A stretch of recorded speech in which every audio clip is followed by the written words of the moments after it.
porque ela não sabe fazer outra coisa a não ser cuidar dos filhos. É muito assim que é retratada a mulher hoje.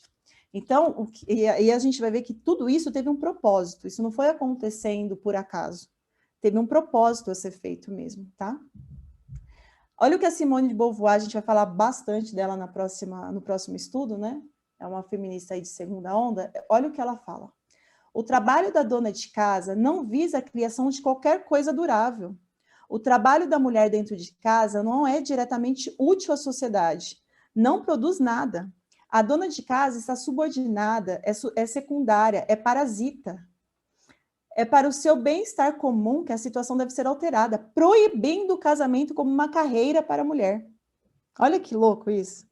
Ela está dizendo, além dela chamar a dona de casa de parasita, né, que ela não é útil para a sociedade, coisa do tipo, ela propõe que o casamento, que a mulher que deseja casar para ficar sendo dona de casa, seja proibido. A mulher tem que ser obrigada a estar inserida no mercado de trabalho. E as feministas acham que a Simone de Beauvoir é a melhor mulher do mundo. Aí, para a gente entender isso melhor, essa questão do contexto ali do casamento, mas não só do casamento, mas do que é realmente você tirar, né? Vamos lembrar que ali elas estavam lutando, as feministas, né, para que algumas leis que faziam com que os homens fossem os provedores do lar, que os homens protegessem essas mulheres, que essas leis fossem tiradas, né? Aí a gente vai ver exatamente o que acontece com a sociedade quando isso é implantado. A gente vai falar sobre o feminismo socialista, certo? Que é nesse movimento socialista que todo esse pensamento vai ser implementado, tá? Aí a gente vai fazer primeiro uma análise aqui do que Marx e Engels eles falavam, certo? A gente não vai se aprofundar nisso agora, porque é muita coisa e a gente tem bastante conteúdo ainda.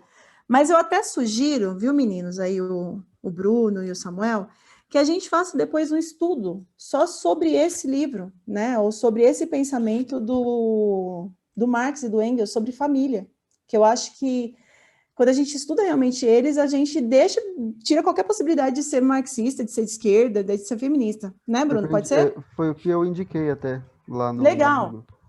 Então, acho ótimo, que aí dá uma base bacana, então até complementa aí o que a gente está falando. Então, outra coisa que é para lembrar novamente é que o que as mulheres feministas defendem já foram defendidos por homens, certo? Ponto. Então, aqui Marx, a gente viu que ele escreve, né, o Manifesto Comunista junto com, quando se inicia ali o movimento feminista, ele está escrevendo o Manifesto Comunista.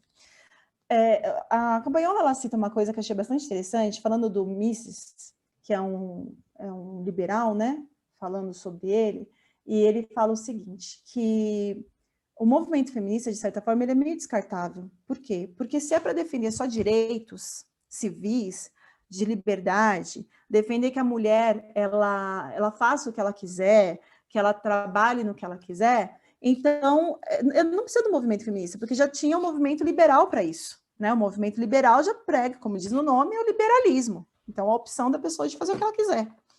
Então, não haveria necessidade de ter um movimento feminista para falar que a mulher deveria ser livre.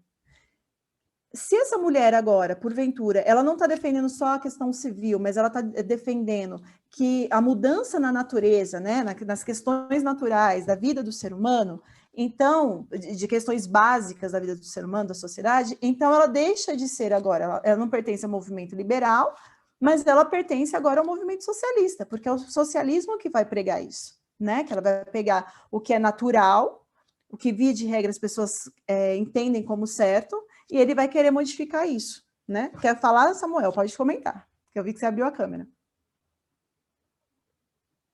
O Samuel, nosso expert aqui em socialismo. Quer falar alguma coisa aí?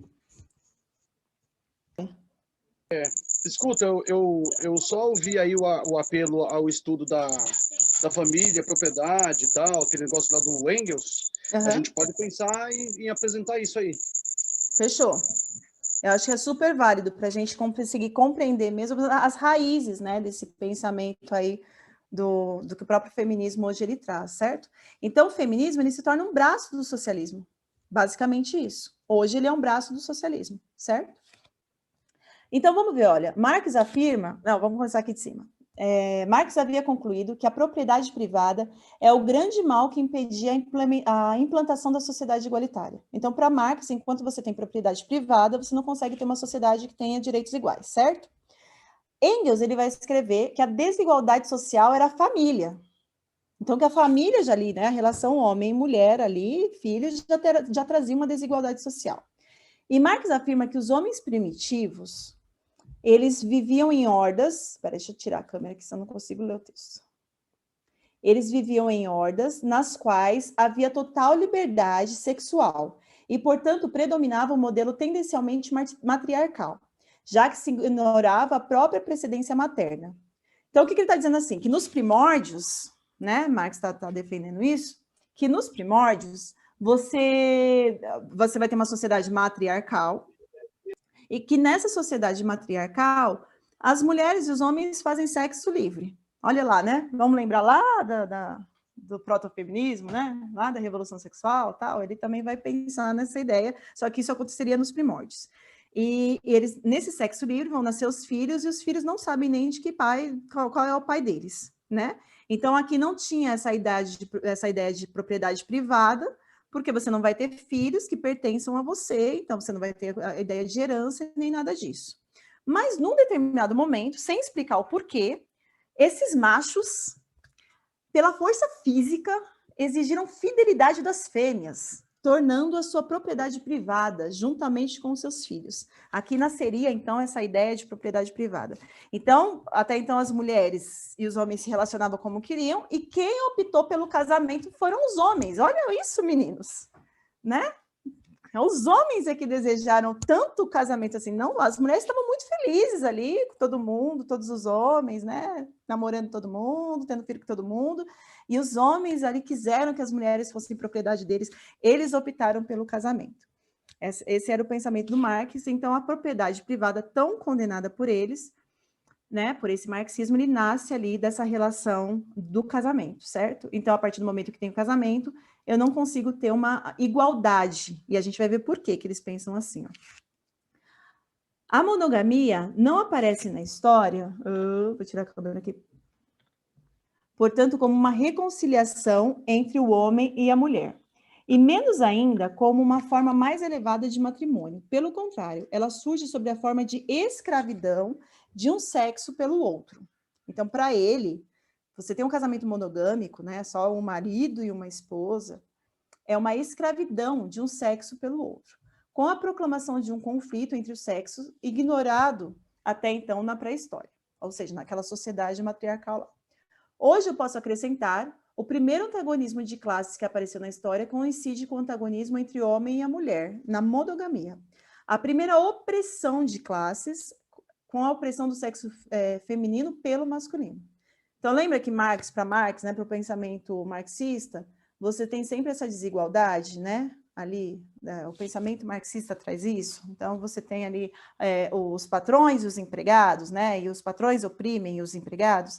Ele vai falar que a primeira opressão ali que se dá não é entre o patrão e o empregado.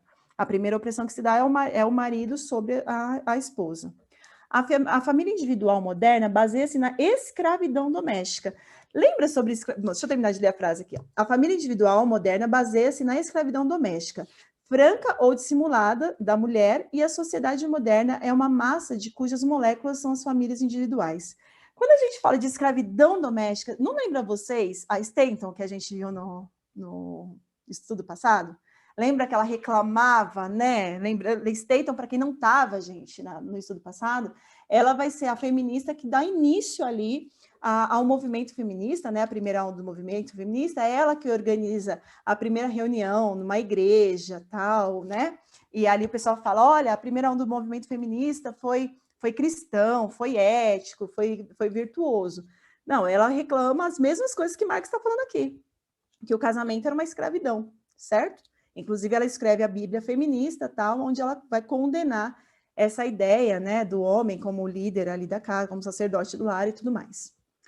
Estou convencido de que a verdadeira igualdade de direito entre as mulheres e os homens só poderá tornar-se realidade quando os afazeres domésticos, prestem bastante atenção nisso, quando os afazeres domésticos, que hoje são realizados individualmente, convertam-se em ramo de produção social. Então, aqui para Marx e Engels, a gente só vai ter direitos iguais quando você não tiver mais nenhum tipo de afazer doméstico, quando você não tiver mais a rotina do lar. E gravem isso, por quê? Porque a gente vai ver isso sendo implementado, tá? A partir de agora.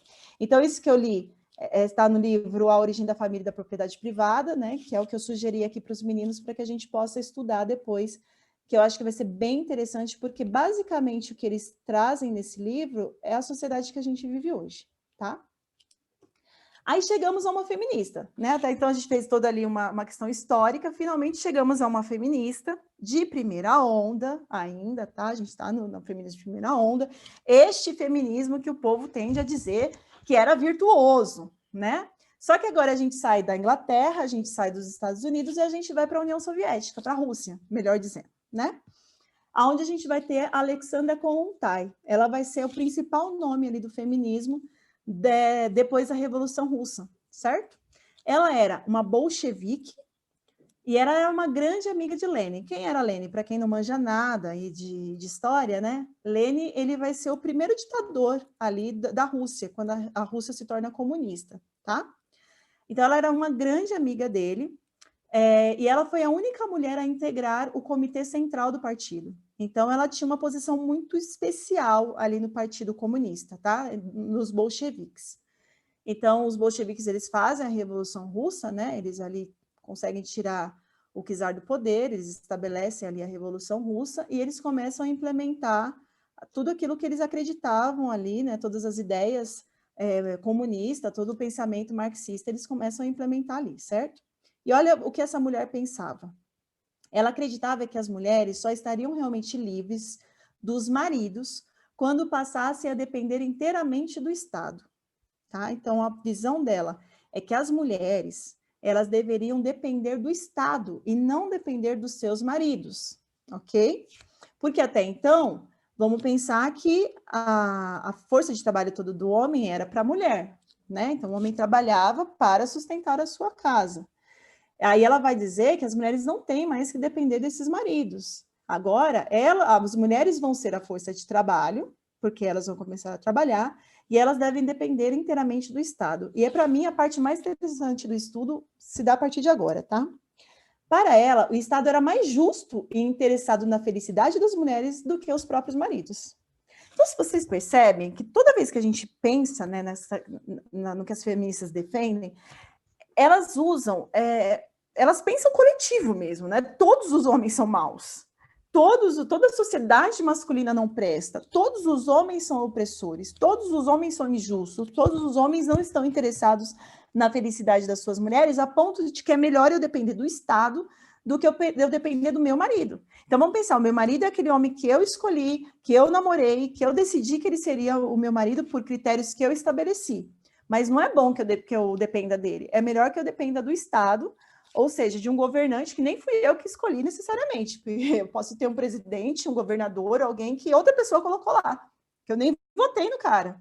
Mas é melhor que eu dependa dele do que eu depender do meu marido, certo? Kollontai também era bem radical acerca do papel da mulher no Estado. Para ela, a mulher deveria contribuir para o Estado e não para a família. Então, a mulher não deveria trabalhar no seu lar. Ela não deveria passar a gastar as horas do seu tempo se dedicando a cozinhar, a cuidar dos filhos, a cuidar da casa, a cuidar do marido. Todo esse trabalho deveria ser o quê?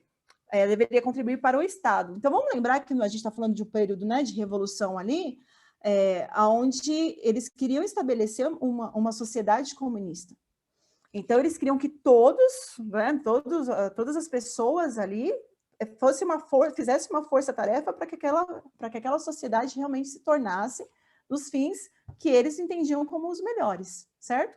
Que seriam os fins comunistas. Então, as mulheres também deveriam estar atuando nisso.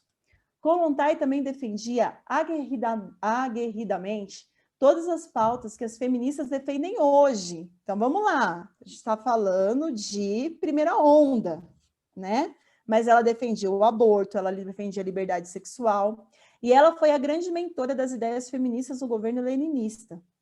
Então, quando o Lenin estabelece o seu governo, Quem vai pautar as ideias feministas, as leis ligadas às mulheres, vai ser a Alexandra Kollontai. Então, ela tem realmente um papel muito importante ali no governo bolchevique. Em seu livro, chamado Autobiografia de uma Mulher Comunista Sexualmente Emancipada, isso aqui não foi escrito nessa década, gente, tá? Isso aqui é o livro dela. Já é uma mulher sexualmente emancipada. Kollontai comenta um pouco sobre a vida dela. Uma das atitudes que mais se vangloria é ter tido vários namorados, ter namorado com quem queria, do fato de ter casado com quem quisesse, ter se divorciado com quem quisesse, a hora que quisesse. Aí percebam que a gente volta agora a trazer pautas de revolução sexual, né? Inclusive, a Kollontai cita muito a Mary Stonecraft. Então, a Mary Stonecraft, ela fica ali meio que dormindo os pensamentos nela. Para quem não estava, a Mary Stonecraft, alguns pensam nela como a primeira feminista, né? E ela vem antes desse movimento da primeira onda, ela vem no proto-feminismo. Ela, durante praticamente todo o século XIX, ali, ela fica dormindo, as ideias dela, né, não são muito trazidas à tona, e aí quando chega já aqui o início do século XX, a gente tem esse resgate da Mary Stonecraft, tá, como referência, né, porque ela defendia as mesmas coisas, né, o amor livre, apesar de não ter aplicado isso na própria vida. E aí, a Kollontai, ela defende, então, que a mulher deveria servir ao Estado, certo? Que ela deveria trabalhar fora, que ela não deveria trabalhar em casa. Mas olha a rotina que ela trazia das mulheres que trabalhavam fora naquela época. Vamos pensar que a Rússia, quando acontece, né, a Revolução Russa, quando se estabelece ali o governo feminista, era um país atrasado industrialmente. Então, eles têm que, desesperadamente, para concorrer com o capitalismo, eles precisam se industrializar, certo? Então, era muito importante que essas mulheres estivessem nas fábricas. Era muito importante que essas mulheres trabalhassem para que pudesse acelerar essa revolução, para que pudesse acelerar essa industrialização na Rússia. Então, as mulheres... E detalhe, o que acontecia, né? Nos países capitalistas não acontecia na Rússia, porque nos países capitalistas você ainda tinha, como a mulher foi sendo inserida aos poucos, a mulher podia escolher ali qual tipo de trabalho ela queria, né? Ela não precisava fazer os piores trabalhos do mundo. Na Rússia, isso não acontece, né? Os trabalhos todos eram ruins, é mais ou menos isso. Então, a mulher não tinha tanta condição de escolher ali qual é o tipo de trabalho que ela ia executar. E olha o que ela fala sobre a rotina, né, dessas mulheres. Hoje em dia, desde as primeiras horas da manhã até soar a sirene da fábrica, a mulher trabalhadora corre apressada para chegar ao seu trabalho. À noite, de novo, ao soar da sirene, volta correndo para sua casa para preparar a sopa e cuidar dos afazeres domésticos indispensáveis. Na manhã seguinte, depois de breves horas de sono, começa novamente para a mulher a sua pesada carga. Gente, é muito diferente do que a gente tem hoje, na rotina de grande parte das mulheres, que, né, vamos pensar assim, as mulheres que trabalham no comércio aqui de São Paulo, que tem que estar nas lojas às 8 horas da manhã, trabalha no subúrbio ou mora no subúrbio e trabalha no centro.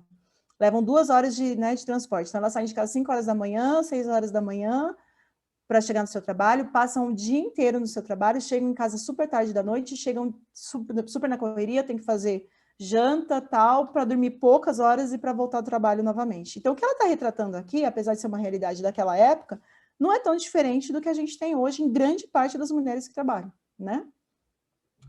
Não pode, portanto, nos surpreender o fato de que, devido a essas condições de vida, se desfaçam os laços familiares e a família se dissolva cada dia mais. Pouco a pouco vai desaparecendo tudo aquilo que se convertia em um todo sólido, tudo aquilo que construía suas bases de apoio. A família é cada vez menos necessária a seus próprios membros. Então, ela percebe que a inserção da mulher no mercado de trabalho, nas fábricas, estava acabando com a família, estava destruindo as famílias. Mas, para Kollontai, de certa forma, isso era lucro, né? Porque o problema para Kollontai não era a mulher passar o dia inteiro na fábrica, era a mulher ter que chegar em casa e fazer a sopa. Esse era o problema dela. Era a mulher ter que passar algumas horas do seu dia ali cuidando da família, sendo que ela deveria estar descansando para no outro dia ela pegar firme no trabalho para poder trabalhar para o Estado, certo? Então, ele observa que a família está ali, né, se evaporando, está se destruindo, e eles começam a pensar exatamente em quais eram as atitudes que eles iam tomar para essa Rússia sem família, tá? E qual uma das primeiras questões que eles vão pensar? O Estado é o substituto do marido. E olha o que ela diz, a Kollontai.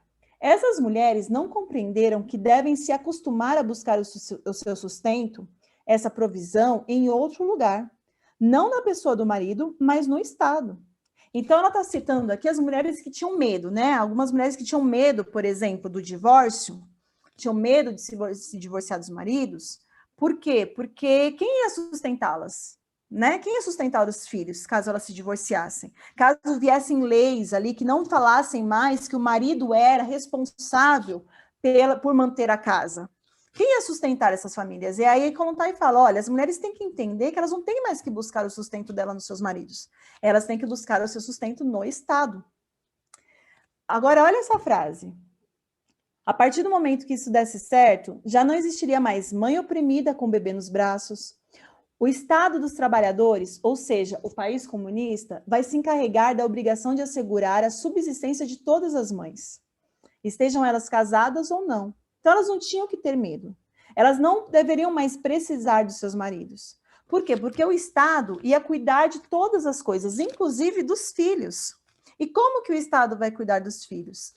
Ela vai falar aqui, ó, instalará por toda a parte casas de maternidade e organizará em todas as cidades, em todos os povoados, creches e instituições semelhantes para que a mulher possa ser útil trabalhando para o Estado. Ou seja, você não precisa mais da família. Porque você tendo filhos, quem vai cuidar dos seus filhos? O Estado. Então, a gente vai espalhar creches por todo o país, por todos os lugares. A mulher vai poder passar o dia inteiro trabalhando e ela não vai precisar se preocupar com a educação do filho, nem cuidado do filho. Isso vai ser preocupação do Estado. Gente, quando a gente lê esse tipo de coisa, a gente olha e fala assim, cara, é o que a gente vive hoje. Pensa bem, o que é da grande parte das mulheres que trabalham fora, o que seria delas se elas não tivessem uma creche? Olha como as mulheres hoje dependem das creches. Quando, por exemplo, tem, que nem agora, no momento de pandemia, que as creches estão fechadas, né, as escolas estão fechadas, olha o desespero que tem nas mulheres, porque não sabem o que fazer com seus filhos. Porque é realmente... E olha que a gente não está vivendo num país propriamente comunista, mas tem bases, tem pensamentos comunistas, né? A gente não está vivendo num país comunista, mas ainda assim a dependência da mulher sobre o Estado ficou enorme, certo? E não só pelo cuidado, mas também pela educação dessas crianças. O pensamento deles, né, desses comunistas, desses revolucionários, da própria Kollontai, era realmente que tudo aquilo que eles faziam em família fosse substituído pelo Estado. Então, a mulher não tem mais que educar, a mulher, o homem, enfim, não tem mais que educar os seus filhos. Quem vai fazer isso é o Estado, através da escola. E o que a escola vai ensinar para essa criança? Vai ensinar para essa criança os ideais do pensamento marxista, do pensamento comunista. Esse vai ser, para isso que vai servir a escola, né? E o próprio Trotsky vai falar sobre isso, né? Quando eles entrevistam ele, já depois que ele já tinha sido exilado da Rússia, eles perguntam para o Trotsky, mas é verdade que a educação que vocês dão na Rússia é uma educação de propaganda? Ou seja, você não está ali alfabetizando, você não está ali preocupado com conhecimento, você está preocupado em fazer propaganda do Partido Comunista, do partido, né, bolchevique e tal, e o Trotsky vai falar, entendeu? Seguindo as bases da Revolução Francesa, é exatamente isso que a gente faz. Então, eles estão moldando, né, aquela criança a servir ao Estado. E é engraçado que todo regime totalitário faz isso, né? Vamos pensar lá que Hitler fez a mesma coisa, né? Então, todo Estado totalitário, ele visa doutrinar essas crianças na escola. Então, eu separo essas mães dos seus filhos, esses pais dos seus filhos, colocam uma boa parte do tempo essas crianças na escola, e ali na escola elas vão aprender o que eu quero. E o próprio Trotsky vai falar assim, inclusive, a autoridade dos pais realmente é tirada. E aí ele fala assim, por exemplo, se tem ali uma criança que acredita em Adão e Eva, o professor vai questionar a autoridade dos pais, que ensinou essa criança assim, e vai estabelecer o pensamento evolucionista. Então, olha que interessante, né? Porque é exatamente o que a gente vive hoje. Não tem muita diferença, né? E olha que engraçado. Mesmo em sociedades muito capitalistas, a gente tem esse apelo para escolas de tempo integral, a essa criança passando o tempo todo longe dos pais, né? Então, realmente imperou. E também já era um pensamento, né? Esse aqui que a gente está vendo, da Kollontai, que já vem lá da própria Mary Wollstonecraft, né? Lá da época do Iluminismo, como a gente viu no primeiro estudo. O Estado comunista assumirá todas as responsabilidades. O matrimônio ficará extirpado de todos os elementos materiais, de todos os cálculos de dinheiro que constituem a repugnante mancha da vida familiar do nosso tempo. Então, a vida familiar para eles era repugnante. E quando ela fala que o Estado assumirá todas as responsabilidades, eram todas mesmo, tá? Qual era o pensamento da Kollontai aqui? E que vai ser implementado? É que agora o homem não tem mais que cuidar, né, das responsabilidades financeiras do lar, mas a mulher também ela não tem que ter nenhuma ligação mais com a rotina doméstica, certo? É bem aquele pensamento que a gente deu da Simone de Beauvoir. Ela não tem mais vida doméstica. Então, eu vou abrir lavanderias por todos os lugares. Então, essa mulher não precisa lavar mais roupa, não precisa mais cuidar da casa, nada. Por quê? Porque ela tem que estar concentrada, basicamente, em servir ao Estado. Inclusive, trabalhos que, de repente, fossem feitos, trabalhos domésticos, como limpar a casa, esse tipo de coisa, deveriam ser agora, não mais da dona de casa, mas deveriam ser trabalhos remunerados mesmo, certo? Lembrando que todos eles deveriam ser feitos a partir dos critérios do Estado. Entende? Então, e aqui é muito interessante, porque essa visão, né, de que não deveria existir vida doméstica, até hoje é muito discutida, né? A gente estava, eu e algumas pessoas aqui do estudo, ontem mesmo, discutindo com algumas feministas, porque elas não suportam, por exemplo, que a mulher seja retratada lavando louça. Quando qualquer situação mostra uma mulher lavando louça, é um absurdo, porque a mulher não pode ser retratada desse jeito, é um estereótipo da mulher que só serve para isso, a gente precisa modificar essa situação, as mulheres hoje não lavam só louça. Então, assim, não posso aparecer lavando louça, não posso aparecer trocando a fralda de um filho, não posso aparecer cuidando, limpando, não pode, né? Então, olha só, não se trata de liberdade. Nunca se tratou de liberdade da mulher. Inclusive, aqui a Kollontai não está falando assim, olha, você vai ter liberdade financeira, você vai ter liberdade na sua vida. Não, ela está falando que a mulher ia trocar o domínio do homem, que ela escolheu, pelo domínio do Estado. Então, agora, quem manda nessa mulher é o Estado, certo? Então, se antes existia, de repente, ali, casamentos bons ou maus, maridos bons ou maus, agora não existe isso mais. Porque agora é o Estado. Então, se o Estado for bom, minha querida, parabéns. Se o Estado for ruim, que a gente já vai exatamente ver o que acontece aqui na Rússia, você está lascado. Mas, basicamente, é isso, certo? Vamos ver sendo colocado, então, em prática, certo? Tudo isso que eles planejaram, todos esses pensamentos feministas vão ser colocados em prática. Quem vai falar isso para a gente é o Lenin. O poder dos sovietes é o único que aboliu pela primeira vez todos os privilégios que mantinham ligados à propriedade em proveito do homem no direito familiar. Então, qualquer possibilidade de lei, né, daquelas que a gente viu, do homem como mantenedor, foram abolidos, certo? Mas não é só essa questão que foi abolida lá, tá? A gente vai ver aqui, ó.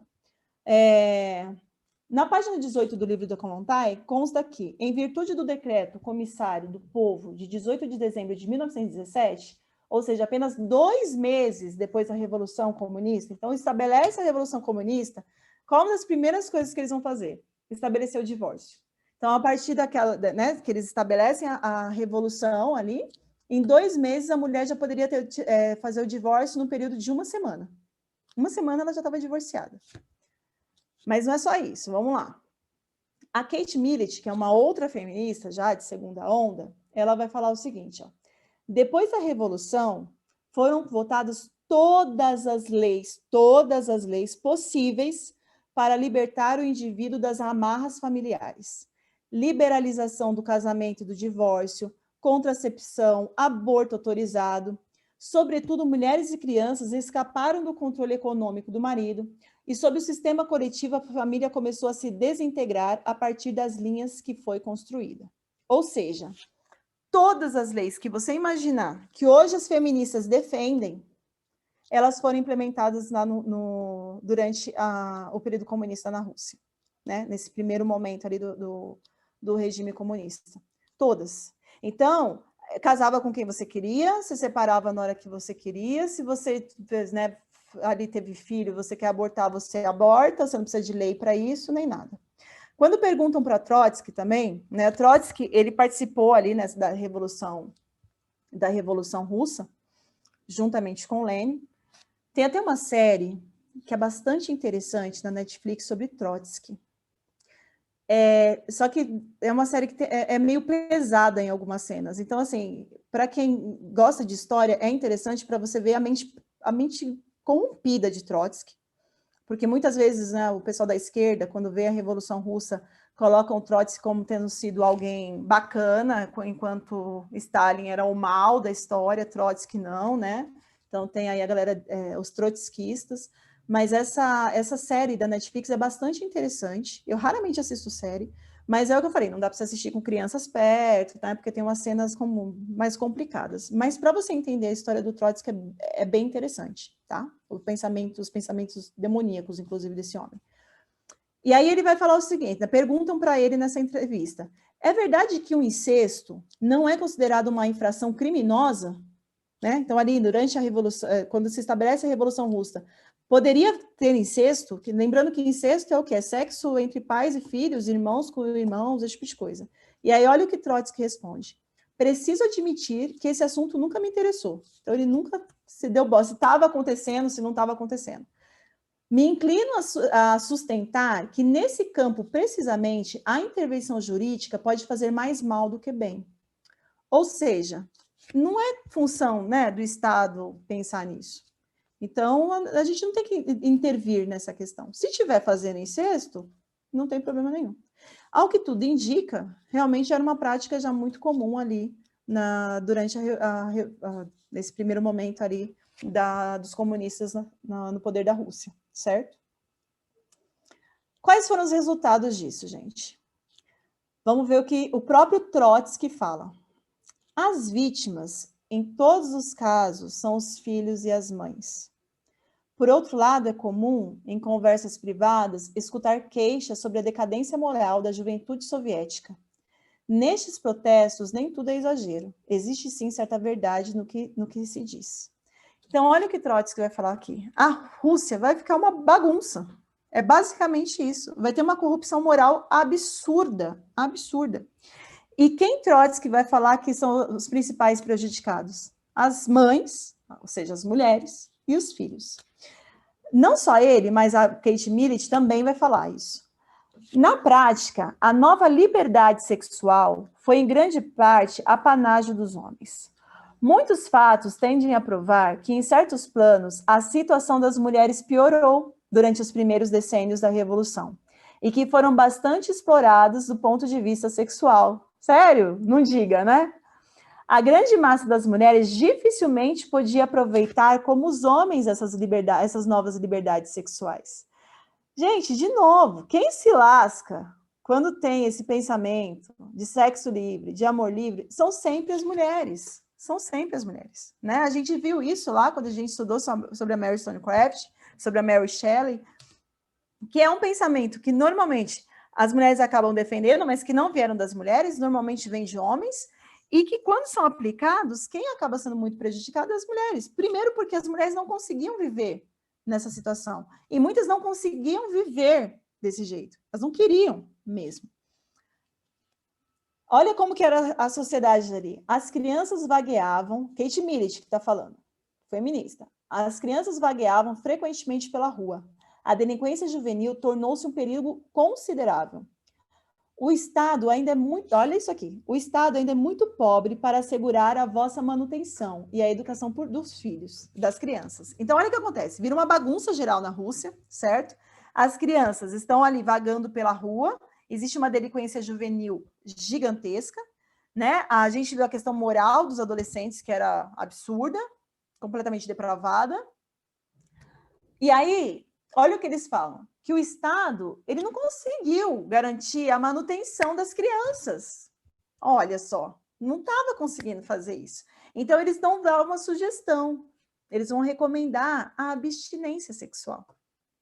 Olha que legal, né? Então, eles vão perceber, depois de tudo, de toda a bagunça feita, de que a melhor coisa que se havia era ter uma abstinência sexual. Não era tão bom assim esse sexo livre, não era tão bom você ficar fazendo filho e tudo quanto é gente sem saber quem era o pai, né? Sem saber quem vai cuidar. Não era tão bom assim.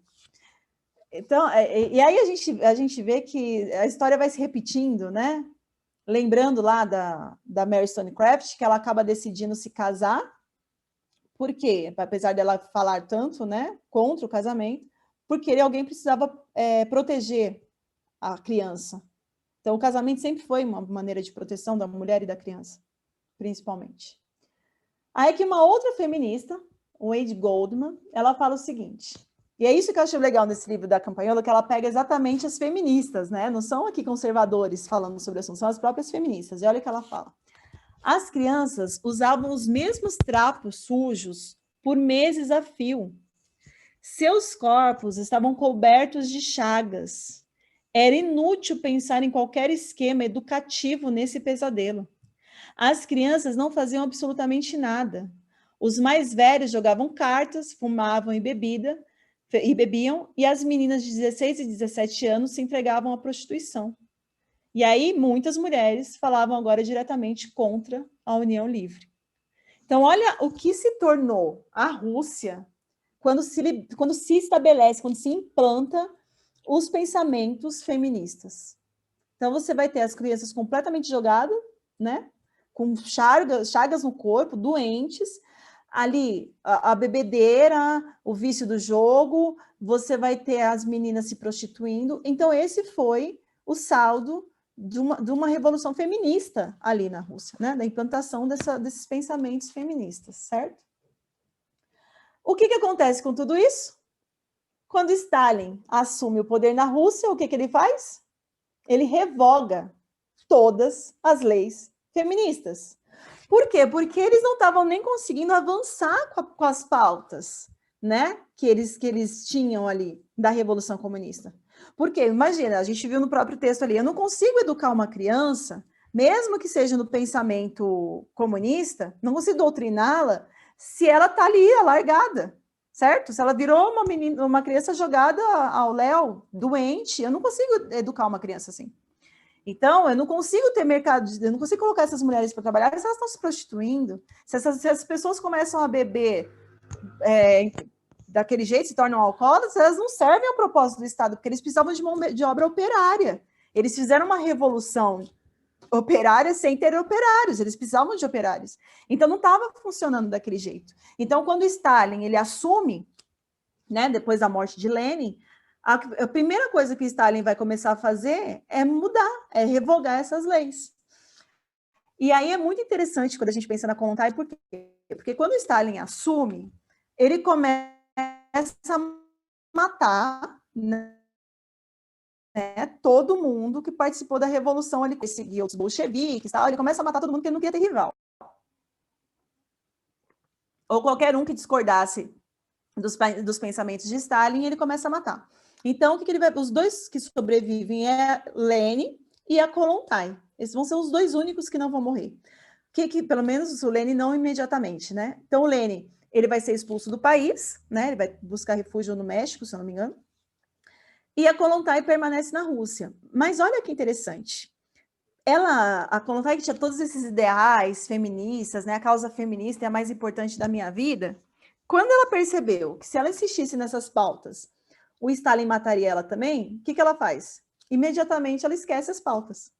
Não, esquece tudo isso. Eu quero garantir minha vida, eu quero continuar aqui no governo, o Stalin é meu amigo, né? Vamos aqui, vamos retroceder tudo isso aqui. Não precisa mais dessas pautas, porque o mais importante é eu viver.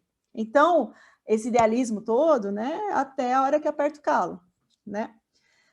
E aí, a Campagnolo fala o seguinte: a desordem sexual familiar torna-se um tosco empecilho nos planos estatais. A pauta feminista sofre um paradoxo da impossibilidade e precisa do Estado para subverter a ordem familiar. Mas logo que o Estado cresce, o feminismo é descartado. Então, o que acontece? o feminismo ele precisa do Estado. Por quê? Porque não é natural de homens e mulheres defenderem essas pautas. Homens e mulheres gostam de se casar, homens e mulheres gostam de ter filhos, mulheres gostam de cuidar dos seus filhos. Do modo geral, as mulheres, elas prezam por ter, né, pelos cuidados do seu lar. Então, não é natural que essas coisas aconteçam. Os homens, eles precisam se sentir o provedor do lar.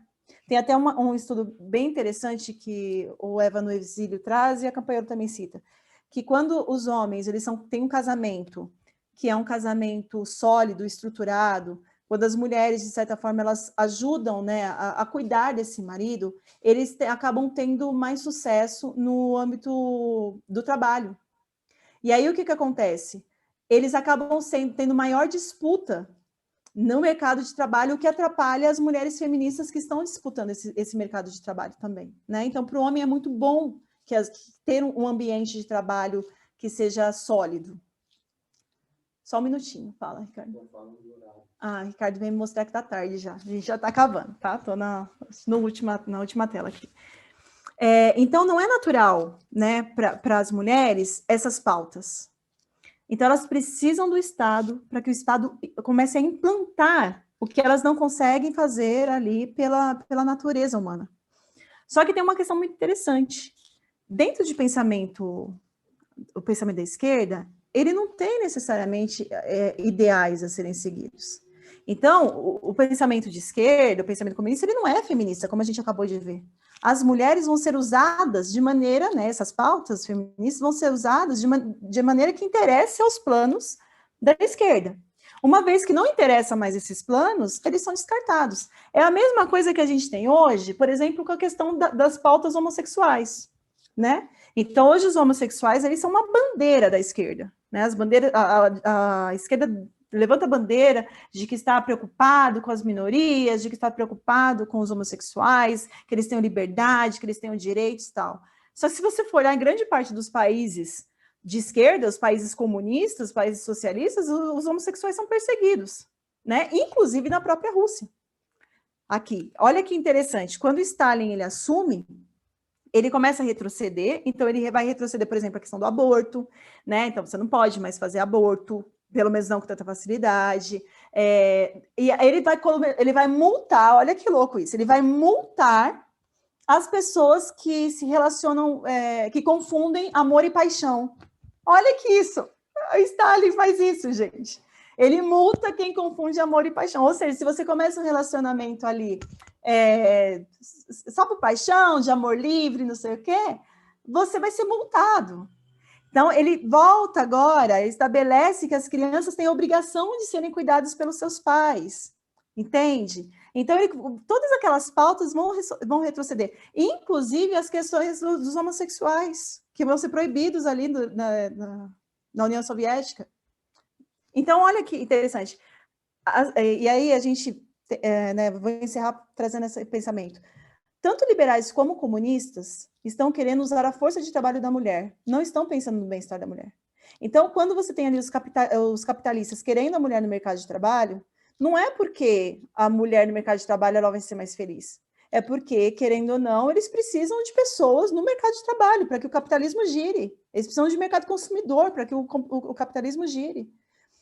Os socialistas a mesma coisa, os comunistas a mesma coisa, entendeu? Eles não estão preocupados se a mulher está feliz. Eles precisam da mulher para poder colocar em pauta os seus planos, para que deem certo.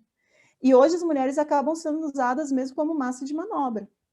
Apesar da gente entender hoje que o feminismo, né, ele é realmente um braço do socialismo, e não dá, o socialismo depende, né, essa visão comunista, vamos falar assim, essa visão comunista depende da pauta feminista, por quê? Uma vez que eu tiro a família, né, uma vez que eu preciso tirar a família do poder, eu preciso substituir isso por alguma coisa, e então normalmente é substituído por esse pensamento, né, do feminismo, e vice-versa. Também quando eu tiro o pensamento, quando eu tiro essa ideia da família, também preciso substituir, então eu substituo com o Estado, como a gente viu aqui. Então, um precisa do outro, mas uma vez que eles chegam no poder, esse pensamento é descartado, porque não consegue ser colocado em prática, entendeu? Não dá, não é aplicável. Então, a gente precisa entender isso. Só que o mais complicado de tudo, e aí eu encerro com esse pensamento, é aquilo que a gente leu do livro Eva no Exílio, que, infelizmente, hoje, a gente vive uma sociedade que realmente abraçou essa causa. Abraçou. Você não vai ter uma menina hoje que cresça acreditando que ela pode ser uma dona de casa. Não tem. Né? Hoje você tem essa...